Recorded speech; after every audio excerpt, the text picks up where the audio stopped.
Hi అండి అందరికీ. బయట షాప్ వాళ్ళు కూడా చాలా మోసాలు చేసేస్తున్నారు చూడండోయ్. మా బావగారు వచ్చేటప్పుడు స్వీట్ కార్న్ పొత్తులు తీసుకొచ్చారంట.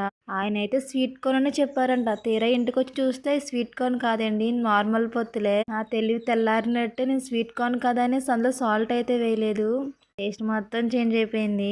తప్పు ఎవరిదంటారు, నాదా షాప్ అవుతుందా చెప్పండి? నాదైతే కాదు, నేను స్వీట్ కార్న్ అనేసి సాల్ట్ అయితే వేయలేదు. ఈ రోజు నేనేంటో నా బలం ఏంటో నాకు బాగా అర్థమైపోయింది చూడండి. ఒక పొత్తుని నేను ఇరపలేకపోయినా నా బలం ఎంత గొప్పగా ఉందో. మొత్తానికి పొత్తులు అయితే అటు ఇటు కాకుండా సగానే చేసి పడేసాను మొత్తం. ఏదో సాల్ట్ వేయకుండా ఏదో ఉడకబడేసాను. మనకు ఆత్రుత ఎక్కువండి, చల్లారకుండానే తినేద్దామని ప్లాన్ చేసాం. పొత్తులైతే ఉడికిపోయాయి కదా, మనం టేస్ట్ చూడాలి కదా, మనం ఫస్ట్ ఉడకబెట్టింది మనమే కదా అని మూతి కాలిందండి. కొంచెం తొందరపాటు తగ్గించుకోవాలి, అందుకే కొంచెం బాగుపడతామండి తొందరపాటు లేకపోతే. ముందు నాకు అదే ఉండాలి. వీడియో కానీ నచ్చితే లైక్ చేసి సబ్స్క్రైబ్ చేసుకోవడం మర్చిపోకండి.